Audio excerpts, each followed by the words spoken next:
오늘 함께 봉독한 말씀은 주후 155년경에 서문화교회 성도들이 겪은 세 가지 고난에 대해서 말씀해 주시고 있습니다. 대대적인 핍박, 환난이라고 그랬죠. 경제적인 궁핍, 그리고 유대인들의 회방, 이 세 가지 고난 중에 첫 번째가 핍박이었습니다. 로마 황제 숭배, 곧 가이사는 주님이시다, 그렇게 고백을 해야 되는데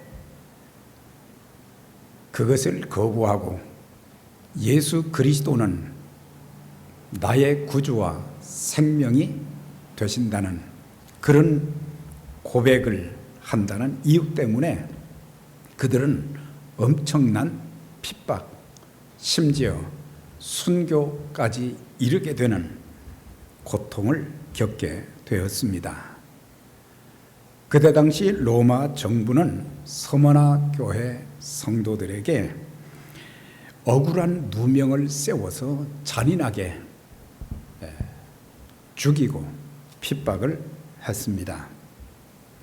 그 중에 네 가지가 있는데, 이것은 너희를 위한 나의 몸이요, 이것은 너희를 위한 나의 언약의 피라고 하는 주의 만찬에 근거해서 그리스도인들은 산 사람을 잡아먹는 식인종과 같다고 하는, 식인종이라는 그런 누명을 세워서 핍박을 했습니다. 가족 중에 누가 예수를 믿으면 믿지 않는 가족들을 분리시킨다며 그리스도인들은 가족관계를 악화시키고 가정을 파괴하는 주범들이라는 그런 억울한 누명을 세워서 핍박을 했습니다. 또한 성도들은 가이사는 주님이라 고백하기를 거부하기 때문에 정치적으로 불충성하는 시민이요, 언제든지 나라에 반기를 들고 혁명을 일으킬 자들이라, 그렇게 또 누명을 세워서 잔인하게 죽였습니다. 그때 당시 그리스도인들은 주님의 말씀을 따라서 죄로 인해서 장차 세상이 불로 심판받게 된다고 하는 그 말씀을 믿는다 해서 그들에게 방화자의 누명을 세워서 잔인하게 처형하기 시작했습니다. 사실 네로 황제 당시에 로마시에 불을 지른 사람은 네로 자신이었습니다.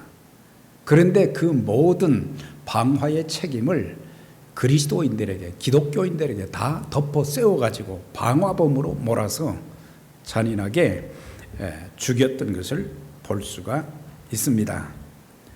그 중에 서머나 교회의 두 번째 목회자였던 1대가 사도 요한이요, 2대가 폴리갑인데 그는 그 도시에서 12번째 순교자로 86세에 화형을 당했습니다. 가이사는 주님이십니다, 한마디만 하면은 살 수 있는데 로마 총독의 권유에도 불구하고 나는 지난 86년간 예수님은 한 번도 내가 너를 모른다고 하시지 않았는데 어찌 나를 구원해 주신, 나에게 영생 복락을 허락해 주신 주님을 모른다고 저주할 수 있겠느냐, 그러면서 스스로 순교의 길을 선택했던 것입니다. 우리가 신앙생활을 하면서 예수 그리스도를 믿는 그 믿음의 분명함, 또 확신, 이것이 있어야 됩니다. 마태복음 10장 32절에 보면 예수님께서 이렇게 말씀하셨어요. 누구든지 사람 앞에서 나를 시인하면 나도 하늘에 계신 내 아버지 앞에서 저를 시인할 것이요, 누든지 사람 앞에서 나를 부인하면 나도 하늘에 계신 내 아버지 앞에서 저를 부인하리라. 그렇게 말씀을 하셨어요. 그러니까 예수 믿는 믿음, 그러니까 내적으로 예수를 믿지만은 외적으로 내 입술을 통해서 예수님은 나의 구세주와 주님 되십니다 말할 수 있어야 되고, 내 삶의 모습 속에서도 정말 저 사람은 예수를 분명히 믿는 사람이다, 목숨 걸고 믿음 생활하는 사람이다, 그것이 보여질 때에 또 살면서 우리들에게 좋은 일만 있는 게 아니죠.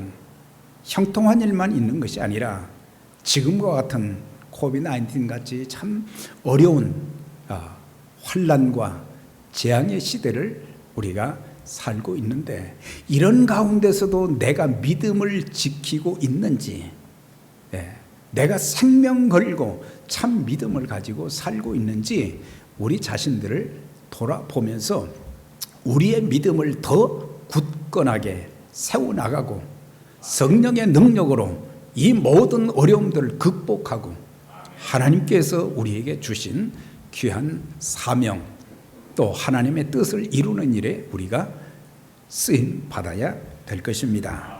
로마서 10장 9절 이하에 내가 만일 내 입으로 예수를 주로 시인하며 또 하나님께서 그를 죽은 자 가운데 살리신 것을 내 마음에 믿으면 구원을 받으리라. 사람이 마음으로 믿어 의에 이르고 입으로 시인하여 구원에 이르느니라 그랬어요.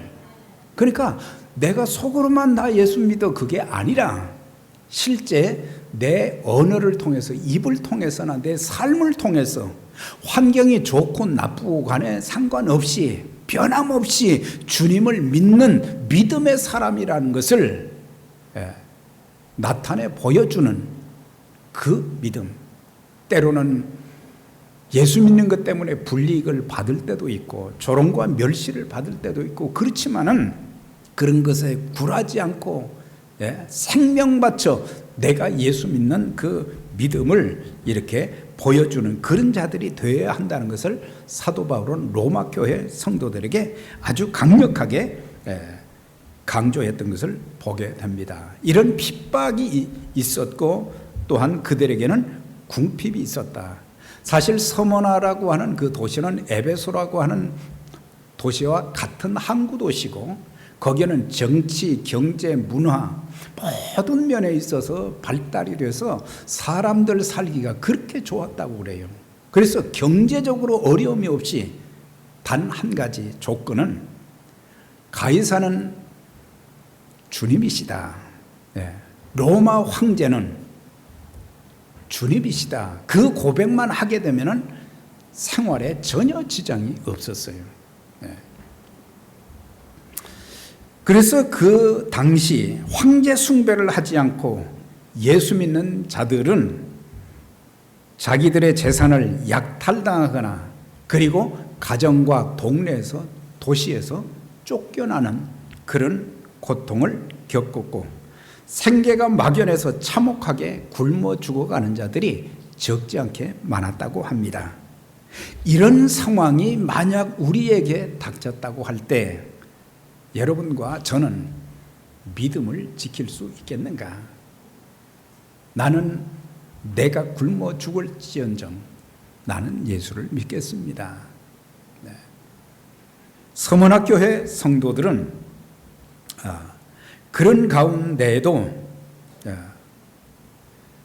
그들과 적당히 타협하거나 또 신앙, 예수 믿는 믿음을 배반하지 않고 끝까지 믿음을 지키며 살았기에 우리 주님께서 그들에게 뭐라고 말씀하셨어요?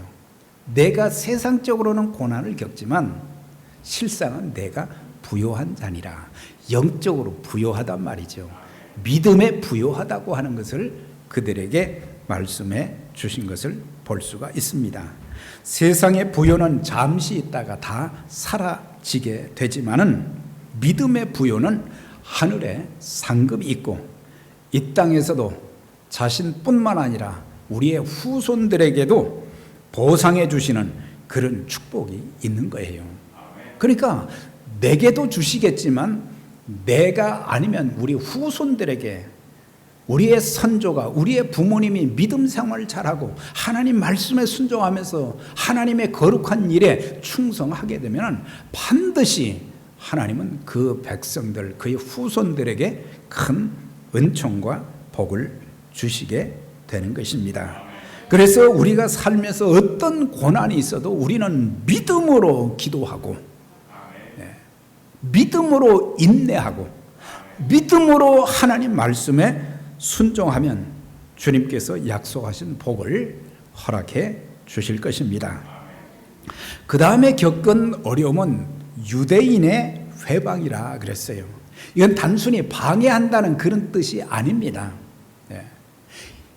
그때 당시 많은 유대인들이 서머나 지역에 이주를 해왔고 이 사람들이 비즈니스를 잘하기 위해서 경제적으로 어려움을 겪지 않기 위해서 유대교는 하나님을 섬기는 자들 아닙니까? 예수는 믿지 않지만 그러면은 하나님 믿는다고 해야 되는데 로마 황제는 가이사는 주님입니다. 그렇게 고백을 하면서 로마 황제에게 충성을 다짐한 거예요.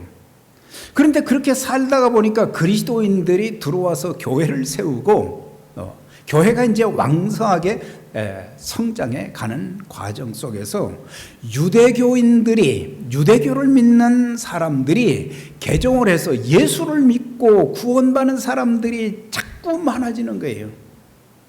그러니까 거기에 안갚음을 하기 위해서 로마 정부와 합작을 해서 그리스도인들을 죽이는 일에 앞장섰던 것을 볼 수가 있습니다.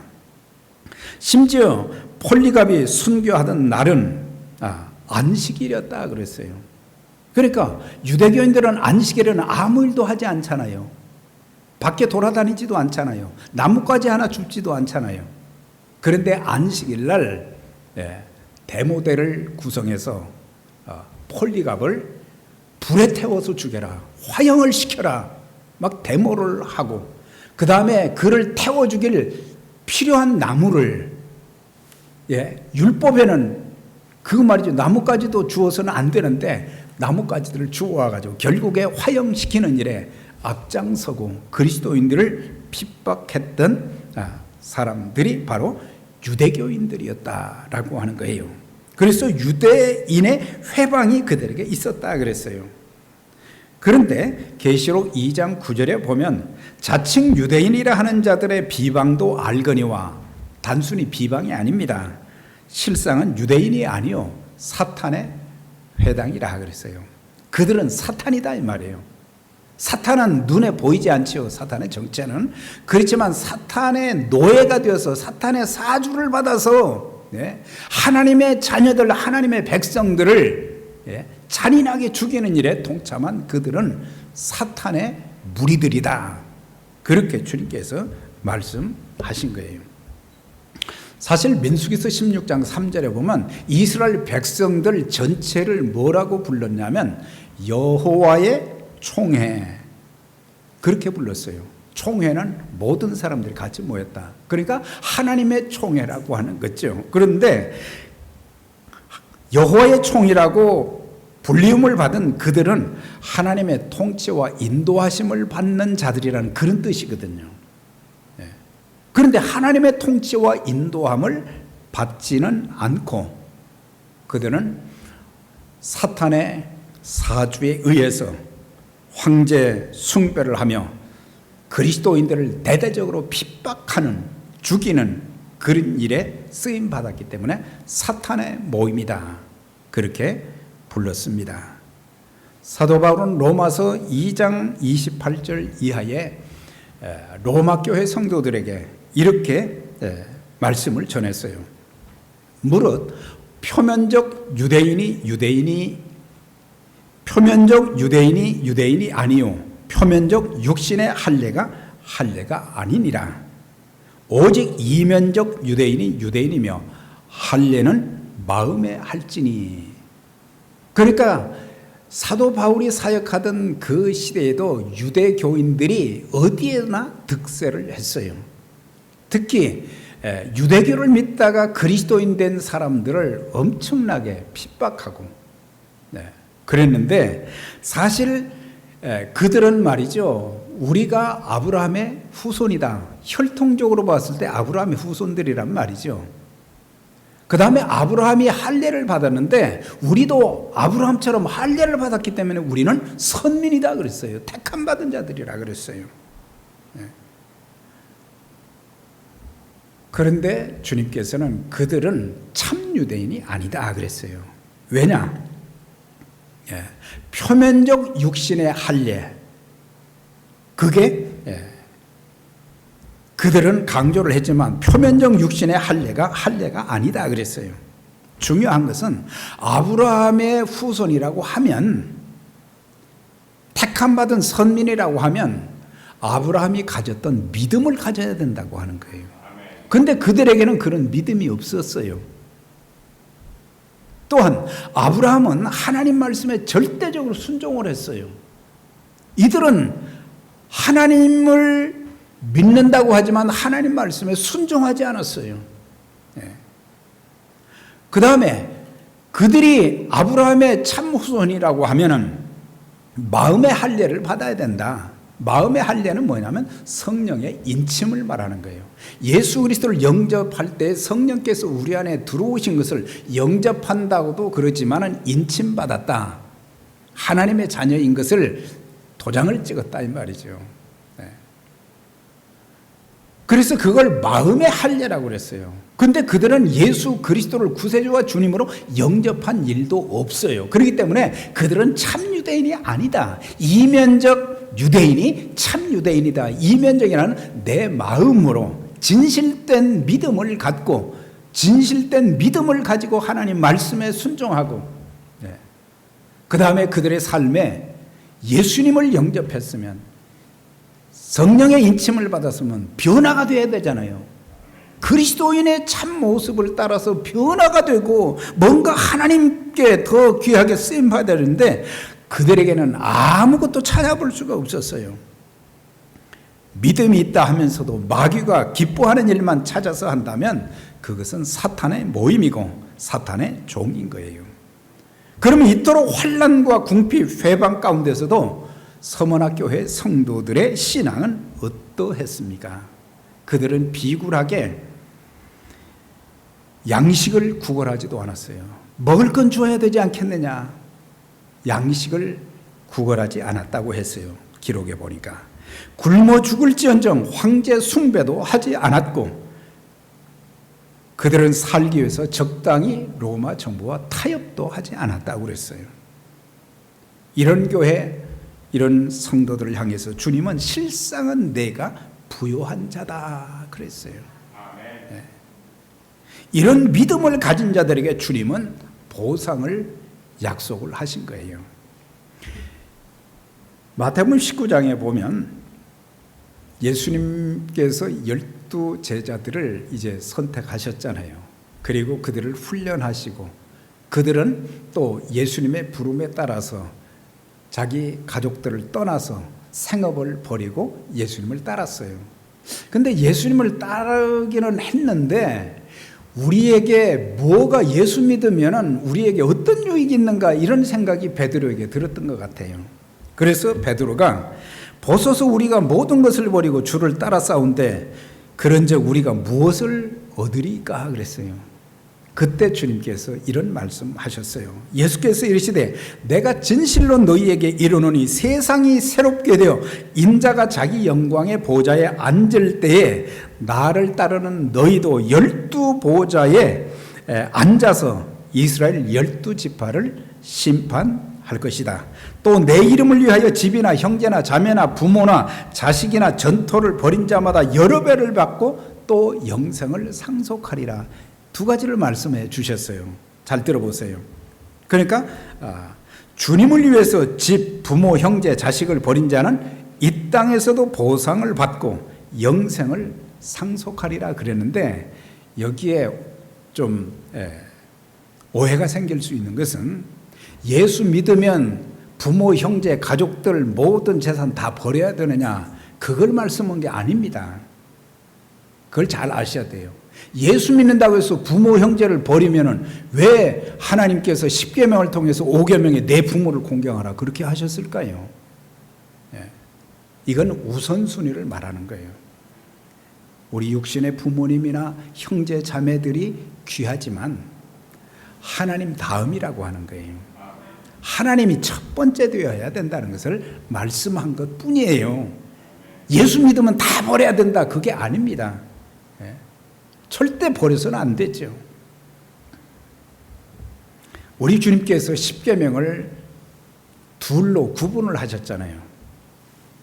앞부분은 하나님 사랑하라, 뒷부분은 내 이웃을 내 몸같이 사랑하라 그렇게 말씀하셨어요. 그러니까 내 마음을 다하고 목숨을 다하여 주 너희 하나님을 사랑하라 하셨으니 이것이 크고 첫째 되는 계명이요. 첫 번째란 말이에요. 하나님이 첫 번째가 돼야 돼요. 예. 그 다음 내 이웃을 내 몸처럼 사랑하라. 내 이웃은 가족들이 될 수 있고 성도들이 될 수 있고 또한 다른 이웃들이 될 수 있는 거죠. 그렇기 때문에 사랑하되 우선순위가 있는데 첫 번째가 하나님이시다 말이죠. 네. 그러니까 이것은 타협할 여지가 없는 참 믿음, 참 사랑이 우리에게 있어야 된다는 것을 말씀해 주면서 주님께서 이제 마지막 재림하실 때 심판주로 오실 때 12지파를 심판하라는 것은 주님이 심판주이시지만 보조 심판자들이 된다 이 말이에요. 그만큼 예수를 믿는다는 게 큰 영광이 있다는 것을, 예수 믿고 따르면 아무것도 없는 것이 아니라 영생 복락을 얻을 뿐만 아니라 주님과 함께 이 세상을, 죄된 이 세상을 심판하며 그리고 이 땅에서도 여러 배를 받는다. 어떤 데서는 100배라고 번역을 한 데도 있고 어떤 때는 여러 배라고 했는데 하여튼 이 땅에 살면서 믿음을 지킨 사람들, 그리고 눈물로 기도하면서 말씀대로 살고 주를 위해서 헌신한 그 선조들의 후예들이 받을 복에 대해서도 주님이 말씀해 주신 것을 볼 수가 있어요. 그러면서 이제 그들에게 권면하는 것이 10절에 나와 있어요. 내가 장차 받을 고난을 두려워하지 말라 그랬어요. 볼지어다 마귀가 너희 가운데서 몇 사람을 오게 던져 시험을 받게 하리니 너희가 10일 동안 환난을 받으리라. 내가 죽도록 충성하라. 그리하면 내가 생명의 면류관을 내게 주리라. 첫 번째 말씀하신 건 뭐예요? 내가 장차 받을 고난을 두려워하지 말아라 그랬어요. 지금 그때 당시에 서머나 교인들이 겪는 이 환난 고통은 견디기 힘든 거죠. 그런데 너희 중 몇 사람을 또 옥에 가두게 될 것이다. 그러나 단 한 가지 주님이 말씀하신 것은 뭐라고 말씀을 해 주셨어요. 열흘 동안 환난을 받게 된다. 여기서 열흘 동안이라는 것은 잠깐 동안이라는 그런 뜻이에요. 오랜 기간이 아니라 이 고난은 머지않아서 곧 끝나게 된다. 그러니까 잠시 받는 그 고난을 잘 견뎌라 이거예요. 곧 지나간다 이 말이에요. 세상의 모든 것, 좋은 것도 그렇지만 나쁘고 악한 것도 다 속히 지나가는 거예요. 코비드-19이 6개월 동안을 전 세계를 뒤흔들어 놓았지만은 머지않아 곧 사라지게 되는 거예요. 환난이 지나가는 거예요. 이 하나 때문에 모든 것이 다 묶여 있고 어렵고 힘들지만은 이때 내가 참 그리스도인이라는 것을 기도하면서 말씀 묵상하면서 어려움을 극복해 나가면서 성령의 도우심을 받아서 하나님 자녀답게 살면 하나님이 우리 삶을, 우리의 모든 형편과 처지를 아시고 책임져 주시고 공급해 주시고 은혜 베푸시는 역사가 있게 될 것입니다. 그래서 장차 받을 고난을 두려워하지 말라요. 그리스도인들이 너무 겁을 낸다고 하는 거예요.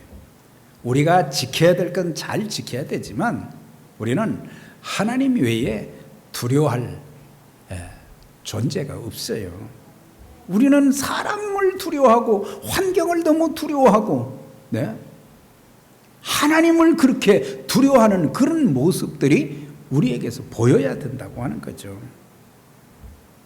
잠시의 고난은 우리의 믿음을 테스트하는 기간이기 때문에 원망, 불평, 낙심하지 말고 참 신앙을 증명해 보이는 그런 기회가 이 코비 기간이 될 수 있기를 바랍니다.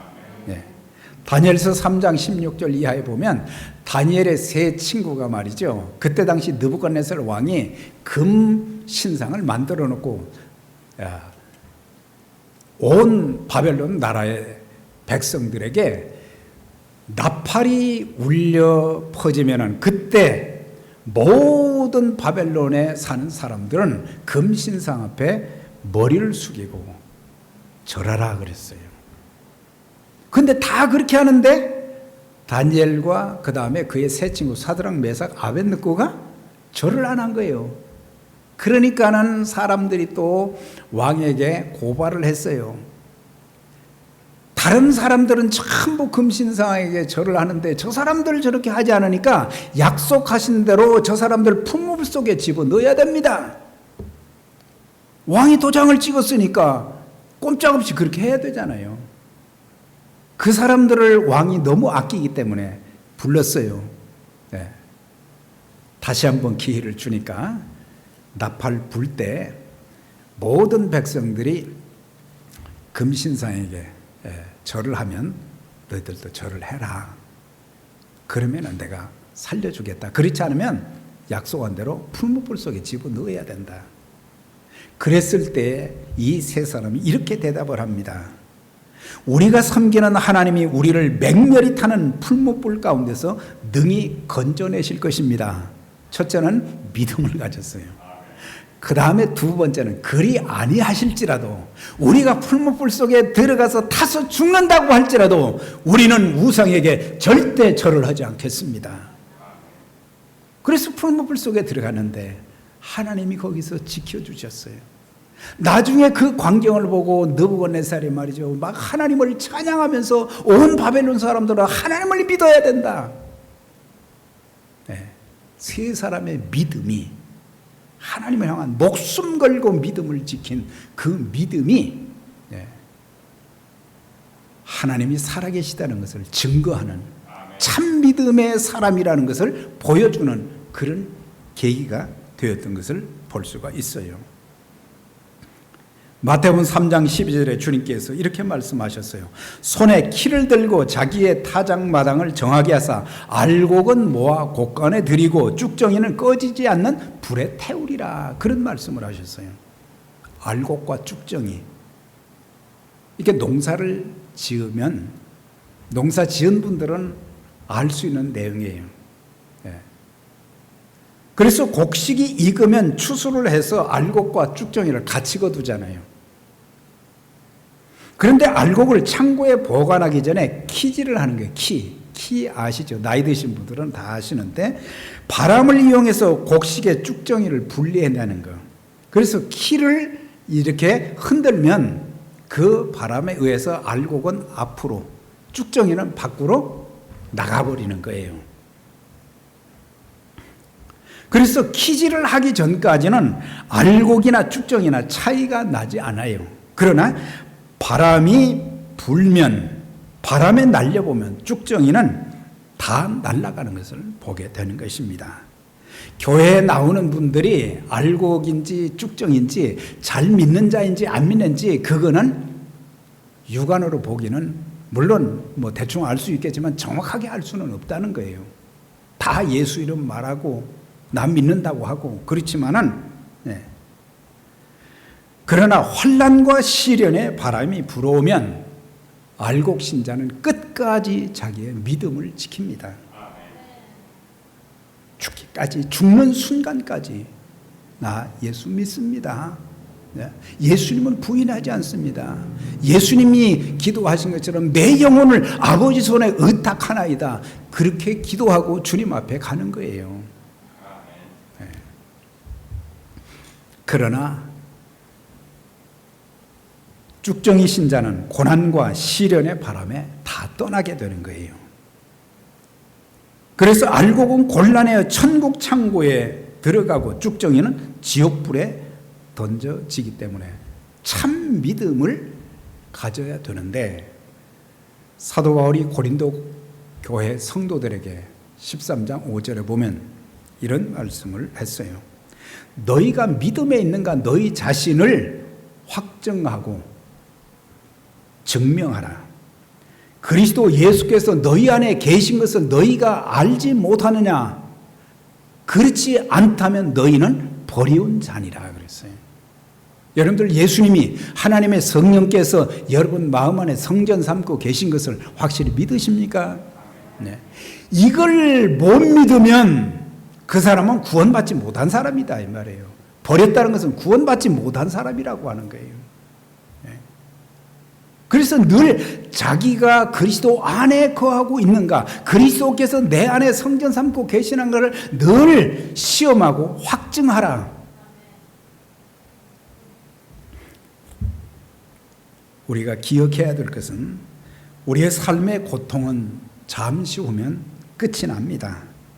신앙생활하는 자들의 약점이 있다고 하면 너무 쉽게 좌절하고 너무 쉽게 포기합니다. 네. 주님도 쉽게 포기하고 우리에게 주어진 귀한 사명도 쉽게 포기하고 그럴 때가 많고, 전능하신 하나님이 저와 여러분들과 함께 하십니다. 볼지어다 내가 세상 끝날까지 너희와 항상 함께 있으리라 하셨어요. 그런데 그 주님을 의지하고 죽었다가 다시 사신 그 주님이 우리와 함께 하셔서 우리에게 은혜 주시고 능력 주셔서 능히 감당할 수 있게 해 주시는데, 우리는 겁을 내고 쉽게 좌절하고 쉽게 포기하는 어리석음을 범해서는 되지 않습니다. 우리 주님이 제자들에게 이런 말씀하셨어요. 요한복음 16장 33절에 세상에서는 너희가 환난을 당하라 담대하라 내가 세상을 이겼노라, 그렇게 말씀해 주고 있어요. 주님께서 이기셨기 때문에 우리도 이길 수 있도록 만들어 주신다고 하는 거예요. 왜 쉽게 낙심하고 쉽게 포기하고 쉽게 사명을 내던지고 그렇게 하지 말라고 하는 거예요. 그래서 주님께서 내가 죽도록 충성하라 그랬어요. 처음에는 죽도록 충성하라 그렇게 제목을 했다가 거기 보니까 내가 저에게 죽도록, 내가 처목사 내가 죽도록 충성하라, 각 개인에게 말씀하신 거예요. 2000년 전에 그 교회에 대해서만 말씀해 주신 것이 아니라 오늘 우리 각 개인에게 내가 죽도록 충성하라, 죽을 때까지 충성하라. 그런데 이 충성이라는 단어가 믿음이라는 단어와 같이 되어 있어요. 그러니까 죽을 때까지 믿음을 지켜라 이거예요. 죽을 때까지 믿음을 지켜라. 그 다음에 죽을 때까지, 숨이 끊어지는 그 순간까지 하나님께서 내게 주신 그 일에, 맡은 일에 헌신하라고 하는 거예요. 충성하라고 하는 거예요. 여러분들, 그런 믿음, 이런 목숨을 건 신앙생활, 목숨을 건 그런 사명자가 된다고 할 때에 우리는 이 땅에서 하나님의 손에 붙잡힌 바 되어서 귀하게 쓰임받게 될 것이고, 우리 주님께서 죽도록 충성하라, 그 다음에 하신 말씀이 뭐예요? 생명의 면류관을 내게 주리라. 여러분, 우리는 끝까지 잘해야 됩니다. 신앙생활도 섬기는 것도 끝까지 잘해야 돼요. 중간에 그만두면 차라리 출발하지 않은 것이 더 낫다고 하는 그런 말도 있잖아요. 우리 끝까지, 이제 얼마 남지 않았는데 마지막까지 잘 달려가는, 중간에 힘들다고 포기하지 말고, 신앙생활도 인간관계도 마찬가지예요. 인간관계도 우리는 헌신짝처럼 버려서는 안 되는 거예요. 네. 하나님과의 관계도, 사람과의 관계도, 예.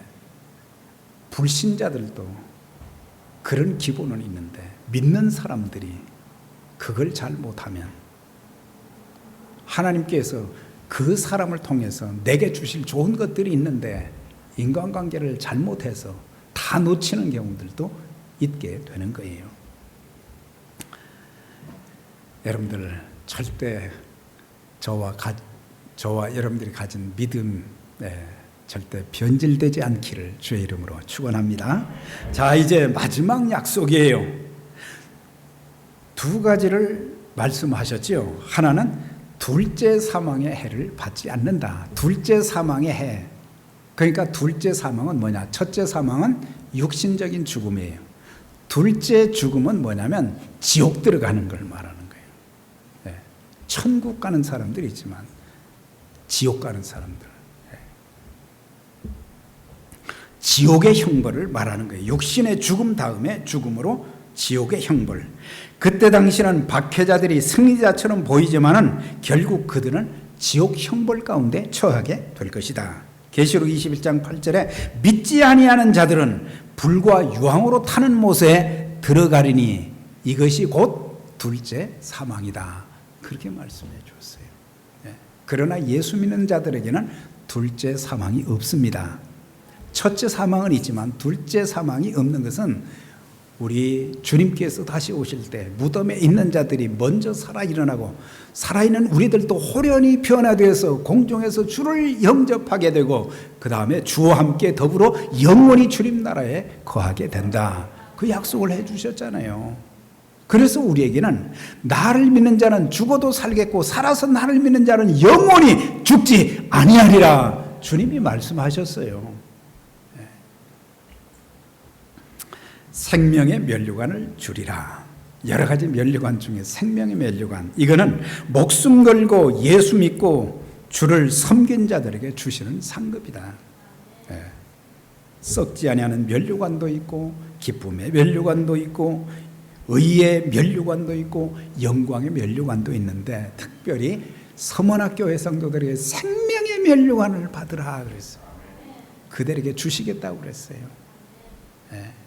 한 분도 제외됨이 없이 생명의 면류관 다 받는 저와 여러분들 되시기를 축원합니다.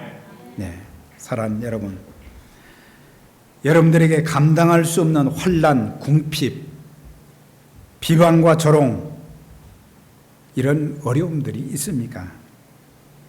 우리 주님이 다 알고 계신다고 그랬어요. 지금 내가 겪는 아픔과 고통 누구한테 말할 수 없지만 주님이 다 알고 계신다고 그랬어요. 그리고 이 고난은 그렇게 오래가지 않는다고 하는 것. 이길 수 있는 힘을 주님께서 주시고 또한 참고 견디면 반드시 좋은 것으로 열매 맺게 해주시는 그런 날이 오게 될 것입니다. 이제 우리 모두 믿음을 새롭게 하면서 다시 오실 주님을 고대하면서 믿음의 절개를 지키고 그리고 모든 일에 죽도록 죽으라는 게 아닙니다.